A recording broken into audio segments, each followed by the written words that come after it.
పిల్లరా, మరి దుష్ట సాంగత్యము మంచి నడవడిని చెరుపున. దుష్ట సాంగత్యము మంచి నడవడిని చెరుపున. ఈరోజు మన సాంగత్యం అనేది ఎలా ఉంది, మనము ఎలా సాంగత్యం కలిగి సమాజంలో బతుకుతున్నాం. ప్రాముఖ్యంగా యవనస్తులు వారి సాంగత్యం దుష్టులతో సాంగత్యం చేసినట్లయితే, దుష్టులతో సహవాసం చేసినట్లయితే, దుష్టులతో సమయాన్ని వెచ్చించినట్లయితే వారి మంచి నడవడిని అది చెరిపేస్తుంది. 6 నెలలు ఒక మంచి వ్యక్తి దుష్టులతో సాంగత్యం చేసినట్లయితే, సహవాసం చేసినట్లయితే వాడే వీడు, వీడే వాడు, వాడే వీడు, వీడే వాడు. కనుక క్రైస్తవులుగా మనం ఎలా ఉండాలో అన్న విషయాన్ని దేవుని పిల్లలకి దేవుడు తెలియజేస్తున్నాడు. మన పరిశుద్ధత, మన యథార్థత, మన విశ్వాసాన్ని మనం కాపాడుకోవాలి. ఈరోజు కాపాడుకునే పరిస్థితి అందరికీ అయిపోతుంది. కారణం ఏంటంటే ఈ సాంగత్యం అనేది, ఈ సహవాసం అనేది లోకంలో అలా సమయాన్ని వృధా చేసి మంచి వ్యక్తి చెడిపోతున్నాడు, మంచి లక్షణాలు కలిగిన వ్యక్తి పాడైపోతున్నాడు. ఇలా జరుగుతుందా? జరుగుతుంది. కొరింథీ సంఘంలో అదే చెబుతున్నాడు. దుష్ట సాంగత్యము మంచి నడవడిని చెరుపుతుంది. మీరందరూ కూడా దేవుని వాక్యాన్ని విన్నారు, పరిశుద్ధులుగా పిలువబడ్డారు. మీరు మీ సహవాసం బాగలేదు, మీ సాంగత్యము బాగలేదు, ఎవరు పడితే వారితో సాంగత్యం చేస్తున్నారు. కనుక మీ మంచి నడవడంతా చెడిపోయింది. చెడిపేశారు, మిమ్మల్ని పాడు చేస్తారు అని పౌలు గారు చెబుతున్నట్టు మనము చూడగలం. ఎలా ఉన్నారంటే, రేపు చనిపోదు, తిందుము రాదు.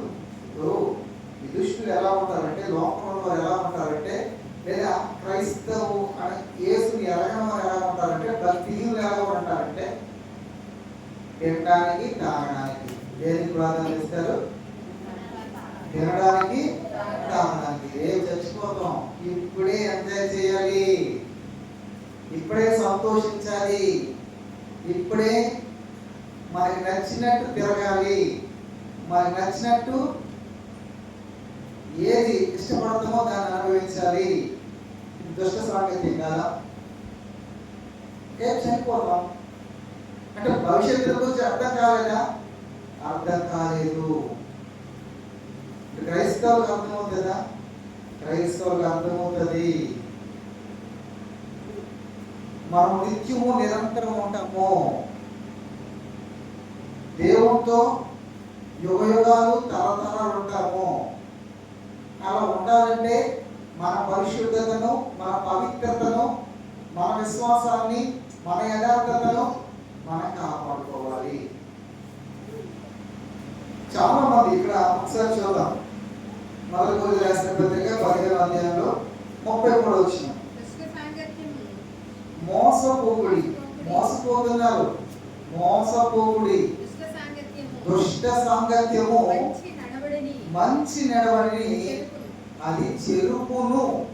మరి 100% తిరిగిలేదు. అక్కడ చెడిపోవడానికి 100% కారణం తిరగదండి. బైబిల్ స్టూడెంట్స్ చాలా మంది చక్కగా వాక్యాలు నేర్చుకొని, చక్కగా పాటలు నేర్చుకొని, చక్కగా బైబిల్ నేర్చుకొని, చక్కగా ఎన్నో సంగతులు నేర్చుకొని, ఎన్నో మూల విషయాలు నేర్చుకొని, ఎంతో చక్కగా ఎదిగిన పిల్లలు నా కళ్ళ ముందే వారు దుష్టులతో సాంగత్యం చేసి, అంటే లోపల వారితో సాంగత్యం చేసి చెడిపోయేది. నిజంగా నేను వారిని చూసి అదే బాధపడుతుంటాను. వారి పేర్లు చెప్పడానికి ఏంటి కానీ చాలా మటుకు చాలా మంది నా అనుభవాలు చూశాను, నా దగ్గర వారు చూశాను, లోపల కూడా చాలా మంది చూశాను. అంటే ఈ సాంగత్యం చేయడం ద్వారా, ఈ సహవాసం చేయడం ద్వారా పిల్లలు ఏం చేస్తారు అంటే వారితో సరదాగా వెళ్ళిపోతారు. వాళ్ళు ఏం చెప్తారు కట్టారు, వాళ్ళు చెప్పు చేతులకు వెళ్ళిపోతారు. అది వాళ్ళు గొప్పగా ఫీల్ అవుతుంటారు. కానీ తల్లిదండ్రులుగా చాలా మంది తల్లిదండ్రులు పిల్లల్ని వదిలేస్తున్నారు, పిల్లల్ని విడిచిపెడుతున్నారు, పిల్లల్ని నిర్లక్ష్యం చేస్తున్నారు. పిల్లలు ఎప్పుడు ఇంటికి వస్తారు కనీసం పట్టించుకొని తల్లిదండ్రులు ఒక్కొల్లల మంది ఉన్నారు. ఎప్పుడు వస్తాడో పట్టించుకోవా? ఎంతవరకు దృష్టిలో సంపాదన చేస్తున్నాడో పట్టించుకోవా? చదువుకి వెళ్తున్నాడా, కాలేజీకి వెళ్తున్నాడా, రోడ్ల మీద కూర్చోడానికి వెళ్తున్నాడా, ఎక్కడికి వెళ్తున్నాడు? ఎక్కడికి వెళుతుంది మా పిల్ల, మా పాప? నడపలేదు సార్, నడపలేదు, తప్పు ఏం లేదు. వీళ్ళు ఎక్కడికి వెళ్తున్నారు? అంతకి వాళ్ళ సాంగత్యం ఏంటి, వాళ్ళ సహవాసం ఏంటి? వాళ్ళు టేక్ ఇట్ ఈజీగా తల్లిదండ్రులు మాయలో పడేస్తారు. వాళ్ళు టేక్ ఇట్ ఈజీగా తల్లిదండ్రులు పొట్టలో పడేస్తారు. వాళ్ళు టేక్ ఇట్ ఈజీగా తల్లిదండ్రులు పిల్లల మాట నమ్మేస్తున్నారు. కొంతమంది తల్లిదండ్రులే పిల్లలకి సపోర్ట్ చేస్తారు. కొంతమంది తల్లిదండ్రులే పిల్లలకి అబద్ధం ఆడేటట్టు మాట్లాడతారు. ఎంత దారుణం అనేది, చాలా దారుణం. చెడిపోతారు, పాడైపోతారు. చిన్న సౌండ్ ఇచ్చామంటే ఇక వాడికి అదే అలవాటు, వాళ్ళకి అదే ఆనవాయితీ అయిపోతుంది. ఇక తిరగడమే పని, మంచి నడవని చెరిపేస్తుంది. కనుక కీర్తనలు 1వ అధ్యాయము 1వ వచనం చదువుదాం ఒకసారి. కీర్తనలు, దుష్టుల ఆలోచన చొప్పున నడవక, పాపుల మార్గమున నిలవక, అపహాసకులు కూర్చుండ చోటన కూర్చుండక, యెహోవా ధర్మశాస్త్రమందు ఆనందించుచు, దేవారాత్రము దాన్ని ధ్యానించేవాడు. క్రైస్తవులుగా మనకు ధర్మశాస్త్రం ఉంది, మనకు బైబిల్ గ్రంథం ఉంది. దాన్ని దేవారాత్రము ధ్యానించాలి, పగలు ధ్యానించాలి, రాత్రి కూడా ధ్యానించాలి. ఈ దావీదు కీర్తనలో, మొదటి కీర్తనలో దుష్టులు ఆలోచన చొప్పున నడవకూడదు. అంటే దుష్టులు వారి ఆలోచనలు వారి ఇష్టానికి అనుకూలంగా ఉంటాయి. నువ్వు మంచి వ్యక్తి కనుక వారి ఆలోచనలు నువ్వు ఆలోచన ప్రకారం నడవకూడదు. అది మంచిగా చెడ్డ ఆలోచన చేయాలి. విచక్షణ జ్ఞానం ఉండాలి, వివేకం ఉండాలి. దుష్టులు ఆలోచన చొప్పున నువ్వు నడవకూడదు. ఆలోచన ఏంటి? వెళ్దాం. ఈరోజు ఎందుకు గుడికి వెళ్తాం? అలా రోడ్డు మీదకి వెళ్ళారా అంటే వారి ఆలోచన ఎలా ఉంటాయంటే, ఏం దేవుడురా, ఏం వాక్యమురా, ఏం భక్తిరా, అక్కడ మజా లేదురా, రా లోకంలోకి వెళ్దాం, భలే ఉంటుంది మజా. వీళ్ళందరూ పార్టీ చేసుకుంటున్నారు, వీళ్ళందరూ కూడా పార్టీ చేస్తున్నారు, భలే ఉంటుంది పార్టీ అని చెప్పగానే ఆ నడవలోకి వెళ్ళిపోతున్నారు, దాన్ని ఇష్టపడుతున్నారు. ఈరోజు పబ్లిక్ చాలా మంది చాలా దారుణమైన కార్యక్రమాలు చేస్తున్నారు. కనీస భయం లేదు. ఆలోచనలు దుష్టుల ఆలోచన. కనుక క్రైస్తవులు మనం కొన్నిటిని జాగ్రత్తగా ఆలోచించాలి. కనుక ఎలా ఉండాలి?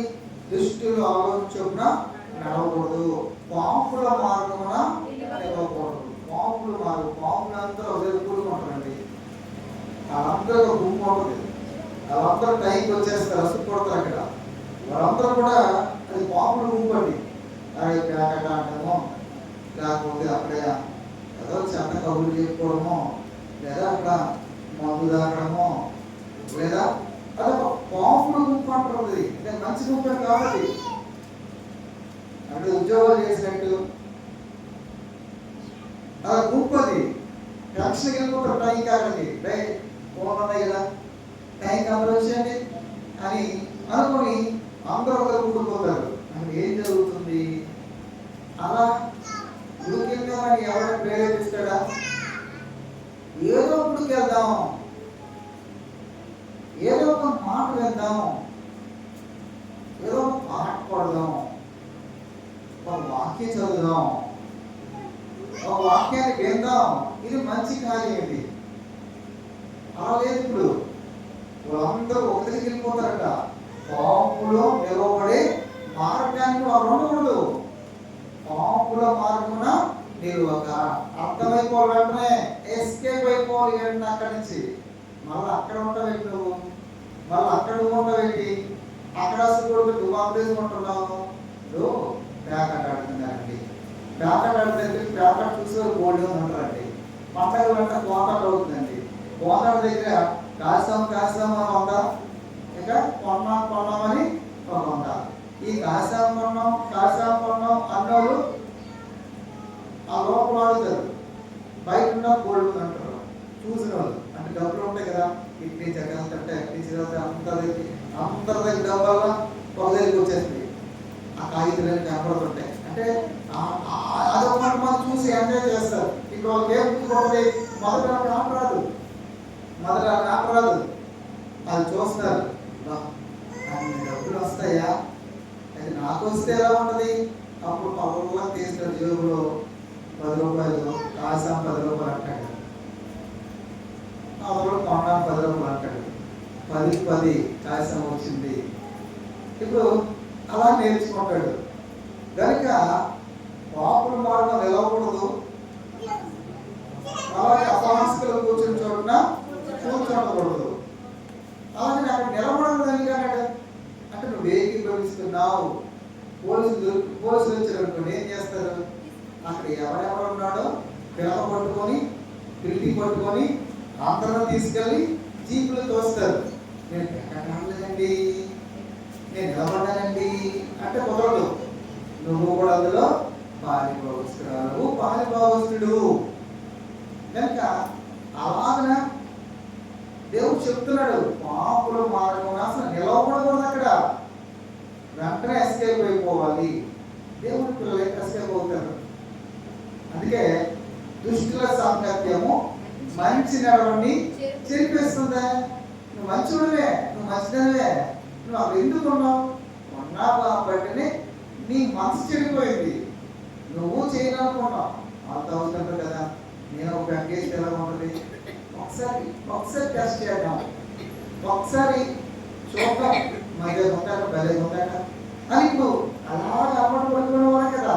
ఇప్పుడు సమాజంలో ఎక్కువ మంది అన్నారు. అలాగే అపహాసకులు కూర్చుండే చోటున కూర్చుండక అపహాసకులు, కొంతమంది అపహాసకులు ఏమండి అలా నేలపాలు చేయడం, ఈ నేలపాలు చేయడం, రోడ్డు అంటే వెళ్ళిపోయిన ఆడపిల్లలు కేకలేయడం, ఓవర్ పెట్టడం, రాత్రి నిద్ర లేకుండా కేకలేయలేదు. వీళ్ళు ఏమంటారు? అపహాసకులు అంటారా? మంచులు అంటారు. రోడ్డు నుండి ఎక్కడ ప్రపంచం అంతటా జరుగుతుంది. ఇలాంటి ఉన్నారు కదా. బైబిల్ చెబుతుంది అపహాసకులు అపహాస్యం చేయడం, నోటి మాట ద్వారా వారిని అపహాస్యంగా మాట్లాడడం, రకరకాలుగా గేలి చేయడం, ఇదొక అన్నమాట. కనుక అపహాసకులు కూర్చుంటే చోటన నువ్వు కూర్చోకూడదు. అక్కడ నువ్వు ఎస్కేప్ అయిపోవాలి అంటున్నాడు. నీ మంచి నడవడి చెరిపేస్తుంది, నీ మంచి బుద్ధి మారిపోద్ది, చెడు బుద్ధి అయిపోద్ది. జాగ్రత్తగా ఉండాలి. ఎలాంటిగా ఉండాలి అని దేవుడు వాక్యం మనకు చెబుతుందా? చెబుతుంది. అందరూ అటువంటి వారు, అవును, ఒకప్పుడు అటువంటి వారమే. మార్పు చెందాం, మరలా అటువైపు చూడకూడదు. మరలా దుష్టులు ఆలోచించుకున్న పాపులు మారకుండా నిలవకూడదు. అపాసులు కూర్చుని చోటున కూర్చోకూడదు. ఏం చేయాలి ఇప్పుడు? నువ్వు క్రైస్తవుడువు. యెహోవా ధర్మశాస్త్రం మందు ఆనందించచ్చు, దేవారాత్రము దాన్ని ధ్యానించేవాడు ధన్యుడు. దేవారాత్రం ధ్యానించాలి, దానికి సమయాన్ని వెచ్చించాలి. సమయానుకూలంగా నువ్వు దేవుని ఎడల నిలబడాలి. నీ పరిశుద్ధతను నువ్వు కాపాడుకునే వ్యక్తిగా ఉండాలి. అలా ఉన్నారా క్రైస్తవులుగా? గనుక దుష్ట సాంగత్యము మంచి నడవడిని చెరిపేస్తుంది. ఇంకా కొరింథీయులకు రాసిన పత్రికలో మనకు కనబడుతుంది, తాను నిలుచున్నానని తలంచుకున్నవాడు పడిపోకుండా జాగ్రత్తగా చూసుకోవాలట. తాను నిలుచున్నానని, నాకేం పర్లేదురా, నేను భక్తిలో ఉన్నాను, నాకేం పర్లేదు, నేను వాక్యాన్ని బోధిస్తున్నాను, నాకేం పర్లేదు, నేను క్రైస్తవుడును, నాకేం పర్లేదు, నేను సీనియర్ని అనుకోకూడదు. జాగ్రత్త జాగ్రత్త, లోకంలో ఉన్నావు, చెడిపోకుండా జాగ్రత్తగా ఉండాలి. కనుక మన సాంగత్యం అనేది చాలా జాగ్రత్తగా ఉండాలి. భక్తులు చాలామంది బైబిల్లో చాలా చక్కగా వారి పరిశుద్ధతను కాపాడుకున్నారు. దావీదు అన్నాడంటే, దేవుడు తన గురించి ఏమని సాక్ష్యం ఇచ్చాడు? దావీదు నా ఇష్టానుసారుడు, నా ఉద్దేశాలన్నీ నెరవేర్చినవాడు. అంటే దేవుని ఉద్దేశం నెరవేర్చినప్పుడు దావీదు యోనాతానుతో, సౌలు కుమారుడిని యోనాతానుతో వాళ్ళ మధ్య ఉన్న బంధం, వాళ్ళ మధ్య ఉన్న సహవాసం, వాళ్ళ మధ్య ఉన్న ప్రేమ స్త్రీలు చూపు ప్రేమ కంటే అధికమైనదట. స్త్రీలు చూపు ప్రేమ కంటే అధికమైనది. ప్రేమిస్తే, సహవాసం చేస్తే, క్రైస్తవులుగా దేవుని పిల్లలతో సహవాసము చేయాలి. అలా అయితే నీ భక్తి నువ్వు కాపాడుకుంటావు, నీ మంచి నడవడికి ఇల్లు నిలబడుతుంది. అలా లేకుండా వెళ్ళిపోయావా, చెడిపోతావు. అది నేను చిరిపేస్తుంది, అది నేను పాడు చేస్తుంది అని బైబిల్ చెబుతుందా? అప్పటికి ఎక్కువ సంఘంలో చాలా మంది ఇలాగే దుష్టులతో సాంగత్యం చేసి చెడిపోయారు. ఈరోజు చాలా మంది దుష్టులతో సాంగత్యం చేసి చెడిపోతున్నారు. ఎంత కష్టపడి, ఎంత ప్రయాసపడి దేవునిలో ఉండి, భక్తిలో ఉండి, దేవునితో సహవాసం చేసి, ఎన్నో త్యాగాలు చేసి చెడిపోతే ఎంత వ్యర్థమైపోతుందండి. అది బూడిదలో పోసిన పన్నీరులాగా అయిపోద్ది. బూడిదలో పోసిన పన్నీరు అంటే పనికి రాదు. నెలలో ఉద్యోగానికి వెళ్ళి జీతం రాకపోతే ఎంత బాధపడతాం? ఉదయం 9 గంటల నుంచి 5 గంటల వరకు కష్టపడి రెక్కలు మొక్కలైపోయి చెమట కాచి కష్టపడి డబ్బులు ఇవ్వకపోతే ఎంత బాధ అనిపిస్తుంది, ఎంత కష్టం అనిపిస్తుంది. మరి ఈరోజు ఎంతమంది వెనక్కి వెళ్ళిపోవడం లేదు, ఎంతమంది భక్తులు తొలగకపోవడం లేదు, ఎంతమంది వారి మంచి ప్రవర్తన పోయి చెడు ప్రవర్తన వెళ్ళిపోతున్నారు. కానీ అలా ఉండకూడదు. బైబిల్లో చూద్దాం ఒకసారి. బైబిల్లో కొరింథీయులకు రాసిన పత్రిక, 2వ కొరింథీయులకు రాసిన పత్రిక 6వ అధ్యాయము 14వ వచనం.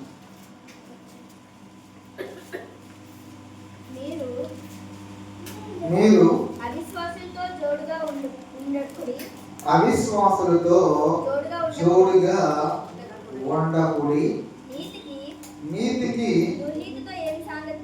దుర్నీతితో ఏమి సాంగత్యము, వెలుగునకు చీకటితో ఏమి పొత్తు. చెప్తాను ఇక్కడ ఒకసారి. మీరు అవిశ్వాసులతో జోడుగా ఉండకూడదట. మరి ఎవరితో ఉండాలా? విశ్వాసులతో జోడుగా ఉండాలా, అవిశ్వాసులతో జోడుగా ఉండకూడదు. దేవుడితో సమాసం లేని వారితో, అంటే అవిశ్వాసులు, దేవుడు నమ్మని వారితో నువ్వు జోరుగా సహవాసం చేయకూడదు. వాళ్ళతో ఎక్కువగా ఉండకూడదు. నీతికి దుర్నీతికి ఏమి సాంగత్యం? నీతికి దుర్నీతి, మంచికి చెడుకి ఏం సాంగత్యం? అలా చెబుతున్నాడు. చీకటికి వెలుగుకి ఏం పొత్తు? నువ్వు వెలుగు, దేవుని వాక్యాన్ని నేర్చుకున్నావు, దేవుని వాక్యం ప్రకారంగా బ్రతకవారు వారు చీకటిలో ఉన్నారు. కనుక వెలుగుకి చీకటికి ఏమి పొత్తు బాగోదది, అది మంచిది కాదు, నీ మంచి ప్రవర్తన చెరిపేస్తుంది. క్రీస్తునకు బెలియాలతో ఏమి సంబంధం? దేవుడికి దెయ్యానికి ఏం సంబంధం? దెయ్యం రూటు వేరు, దేవుడు రూటు వేరు. క్రీస్తు రూటు వేరు, బెలియాల రూటు, వారి మధ్య సంబంధం ఉండదు, వ్యతిరేకత ఉండాలా. ఇంకా అవిశ్వాసంతో విశ్వాసకి పాలెక్కడది? దేవుడు నమ్మరు మరి అవిశ్వాసులు, దేవుడిని విశ్వాసం ఉంచరు మరి అవిశ్వాసులు. మన దేవుడిని విశ్వాసం ఉంచాం మన విశ్వాసం, మరి విశ్వాసానికి పాలెక్కడది? ఇంకా దేవుని ఆలయంలో విగ్రహాలకు ఏం పొందుక మన జీవంలో దేవుని ఆలయమై ఉన్నందుకు దేవుడు సెలవిస్తున్నాడు.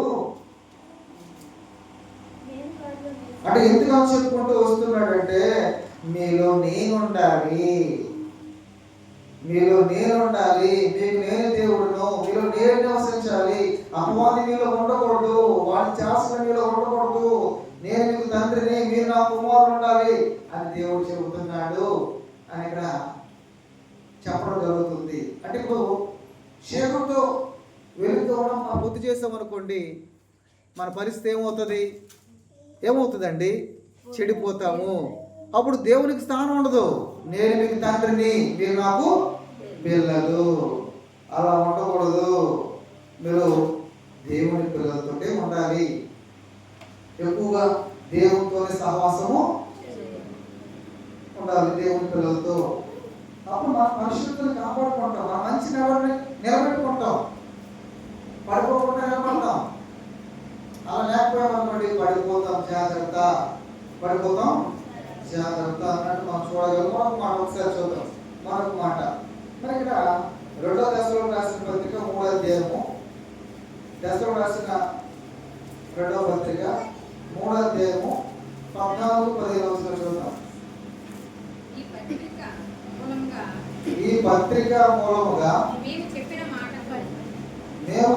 మాటను బట్టి ఎవడైనను లోబడిన ఎడల అతడిని కనిపెట్టి అతడు సిగ్గుపడు నిమిత్తము అతనితో సాంగత్యము చేయకుడి. మరొకసారి ఈ పత్రిక మూలంగా మేము చెప్పిన మాటకు ఎవరైనా లోబడిన ఎడల, నేను చెప్తున్నాను కదా, బైబిల్ చెబుతుంది కదా, దేవుడు చెబుతున్నాడు కదా, ఆ దేవుని వాక్యాన్ని ఎవరైతే గైకొనట్లేదో, ఎవరైతే పాటించడం లేదో వారిని కనిపెట్టండి. అతడు సిగ్గుపడు నిమిత్తం అతనితో సాంగత్యము చేయకూడదట. నాకు ఎందుకు సాంగత్యం చేయలేదు? నేను లోకంలో ఉన్నాను, అందుకే అంత సాంగత్యం చేయలేదు. సిగ్గుపడాలి అంటే ఇలా దేవుడు వాక్యం చెబుతుంది. అవునండి. ఇంకెందుకు వచ్చినట్లయితే ఆయనను అతన్ని శత్రువుగా భావింపక సహోదరునిగా భావించి బుద్ధి చెప్పుడి. ఇప్పుడు ఏమి చెడ్డగా చెప్పడు, శత్రువుగా భావించకుండా సహోదరునిగా భావించి బుద్ధి చెప్పుడి అంటే ప్రేమించమంటున్నాడు, జాగ్రత్తగా బుద్ధి చెప్పమంటున్నాడు. ఈరోజు మనము అలాంటి పనులు చేయగలుగుతున్నామా? అంటే మనము ఏ సందర్భంలో ఎప్పుడు ఎలా ఉండాలో బైబిల్ ప్రతి దానికి మనకి బ్యారేజ్ వేస్తుంది. కానీ దానికి దాటి మనం వెళ్ళకూడదు, దానికి దాటి మనము వెళ్ళకూడదు. కనుక ఆ సాంగత్యం అనేది చాలా జాగ్రత్తగా ఉండాలి అన్నట్టు అక్కడ మనకు కనబడుతుంది. అలానే క్రైస్తవులతో ఎలా సాంగత్యం చేయాలి, క్రైస్తవ కాని వారితో ఎలా సాంగత్యం చేయాలి అంటే ఈ సాంగత్యంలో కూడా కొన్ని విభజనలు ఉన్నాయి. అది ఒకసారి చూద్దాం. అదే కొరింథీయులకు రాసిన పత్రిక 5వ అధ్యాయము, మొదటి కొరింథీయులకు రాసిన పత్రిక 5వ అధ్యాయము 9వ వచనం.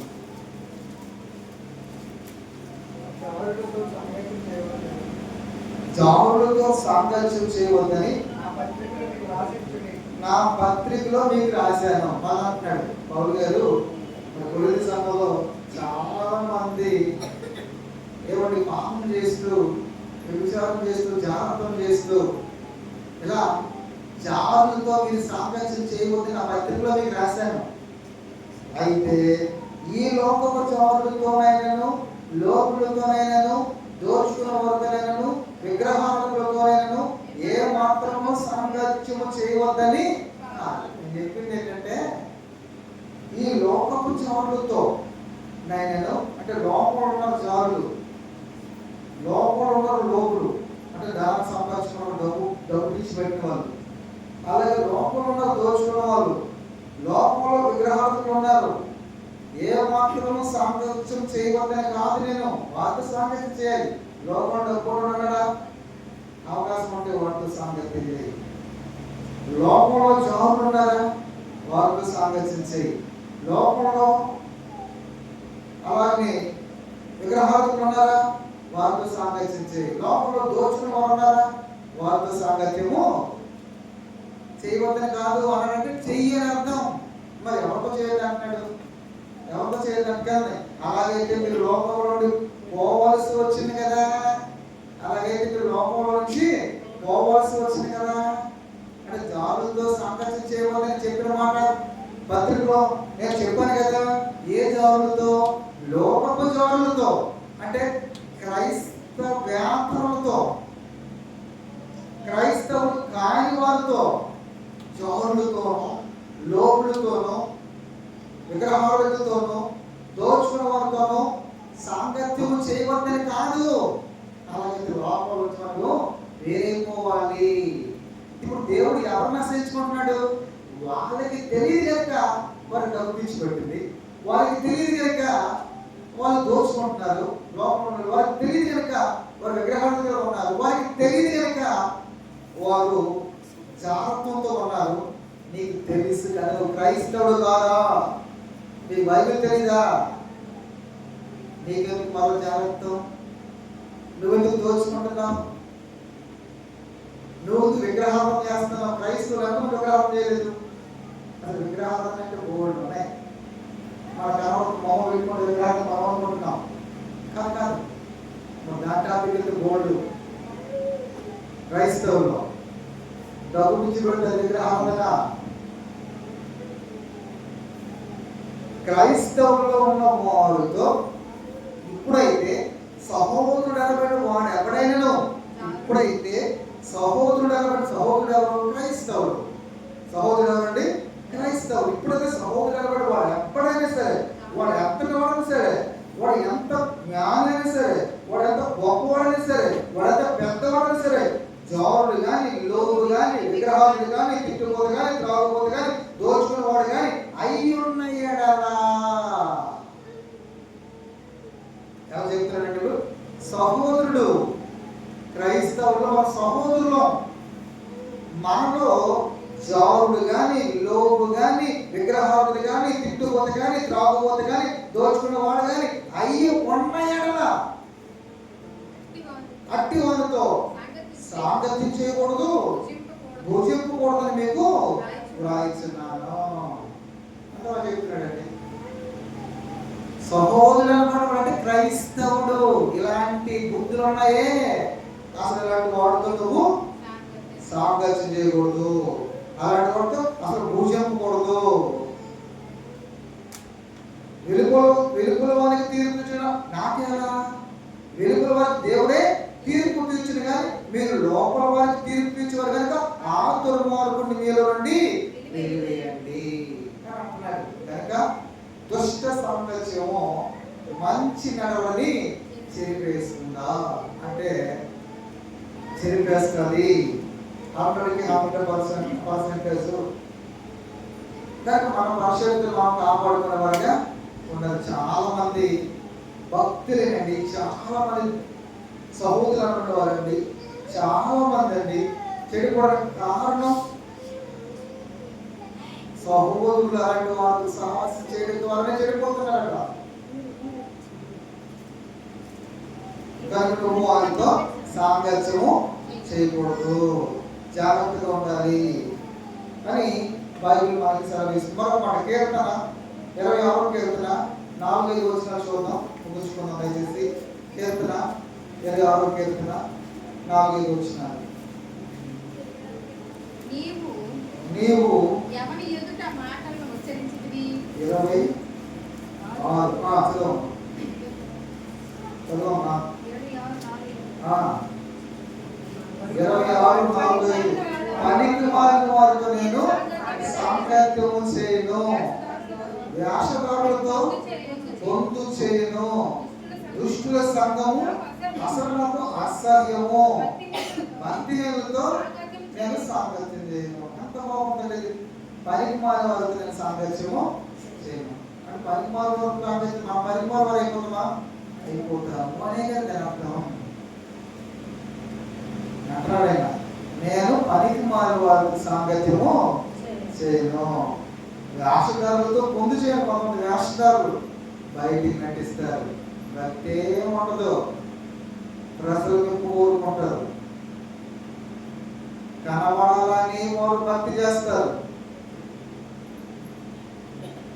నిజంగా హృదయం దేవునికి ఎవరు అలాంటిది మనం ఉన్నాం అనుకోండి, రాష్ట్రాల వారు వేషం పెడతారు, పై వేషం. ఎదురు చెప్పారు కదా గురించి చాలా మంది వేషాలు పెట్టరు. వాళ్ళు కనిపెట్టాలి ఎవరు వేషాలు, ఎవరు దేవుని పిల్లలు మనం ఇక్కడ తెలుసుకోవాలి. అలా తెలియకపోతే అవసరం లేదు, నీకేం తెలుస్తుంది? అందరినీ మంచిగా అనుకుంటాం, అలా కుదరదు. షాప్కి వెళ్తున్నాం, ఆయిల్ ప్యాకెట్లోనే 3 రకాలు ఉన్నాయి. ఒరిజినల్ ఉన్నాయి, 3 రకం కావాలా, 2 రకం కావాలా, 3 రకం కావాలా అంటాడు అక్కడ. లేకపోతే వాళ్ళు చెప్పినా చెప్పకపోతే మనకు తెలియదు, చెప్పిన వాళ్ళని పట్టించుకోరు. కానీ ఏది మంచి రకం మాత్రం మనం గ్రహించాలి, జాగ్రత్త పడాలి. అలాగే ఇక్కడ కూడా మనం కూడా వేషణాలు రావు, సేమ్ భక్తులే కనబడతారు. వాళ్ళు భక్తులని ఆంధ్ర సాహసం చేయకూడదు. నేను వేషధారులతో పొందు చేయను, వాళ్ళు దూరంగా ఉంటారు. అంటే వాళ్ళ వేషధారులు నీకు అర్థమైపోవాలా, కట్ చేయాలంటే. వేషధారులతో పొందు చేయను, పరికుమారులు ఒకరికి సాంగత్యము చేయను, దుష్టుల సంఘం నాకు అసహ్యము, భక్తిహీనులతో సాంగత్యము చేయను. భక్తి లేని వారితో మనం సాంగత్యం చేస్తామో భక్తిహీనం అయిపోతాం. మరి ఎవరితో మనం సాంగత్యం చేయాలా? భక్తులతో సాంగత్యము చేయాలి. భక్తులు అంత తెలియాలి మనకంతే, అంత మాకి తెలియాలా. మరి తెలియాలంటే మనం కూడా దేవారాత్రము యెహోవా ధర్మశాస్త్రాన్ని ధ్యానించేవాడే ధన్యుడు. మరి బైబిల్ని చదవడం ద్వారా, లేదా వాక్యాన్ని ధ్యానించడం ద్వారా, లేదా సహవాసంలో ఉండడం ద్వారా, లేదా దేవునితో మాట్లాడడం ద్వారా మనము దేవుడి దగ్గర అవుతాము. అలా లేకే చాలా మంది లోకంలో పడిపోతున్నారు, అలా ఉండకే లోకంలో కలిసిపోతున్నారు.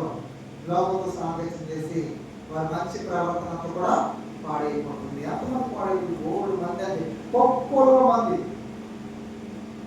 కనుక మనము అలా కాకుండా దేవుని పిల్లగా, దేవునికి ఇష్టమైన పిల్లగా, దేవుని మెచ్చే పిల్లగా, భూమి మీద నాకు ఎవరు ఇష్టం అంటే భక్తులే నాకు ఇష్టం అంటున్నాడు. వారు కేవలము శ్రేష్టమైన వారు అంటున్నాడు. వారు దేవుడు మనల్ని మెచ్చుకోవాలంటే ఈ కన్నిటి మనము విడిపించబడాలి, లోపం తప్పించబడాలి. దేవుడి దృష్టిగా బ్రతకడానికి మనము దేవుడు చెప్పే ప్రతి మాట మనం పాటించే వారిగా ఉండాలి. చివరి వరకు మనము పడిపోకుండా నువ్వు విశ్వాసంలో ఉన్నావో లేదో మనం పరీక్షించుకోవాలి, మనకు మనము స్కాన్ చేసుకోవాలి.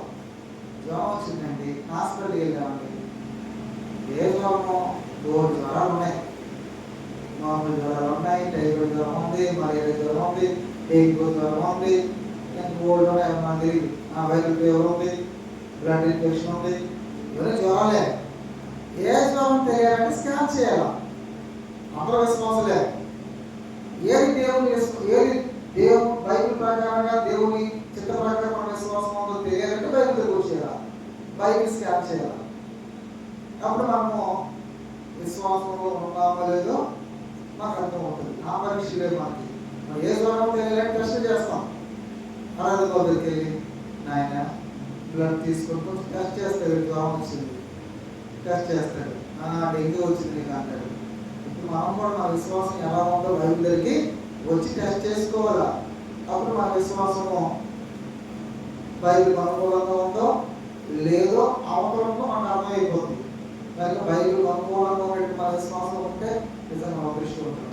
అలా మన విశ్వాసాన్ని కాపాడుకోవాలి, విశ్వాసం నిలవాలని అందరికీ తెలియజేస్తూ, దేవుని చిత్తాన్ని జరిగించి దేవుని పిల్లలు ఉండాలని తెలియజేస్తూ ఈ మాటలను ముగిస్తున్నాను. ఈ సమయంలో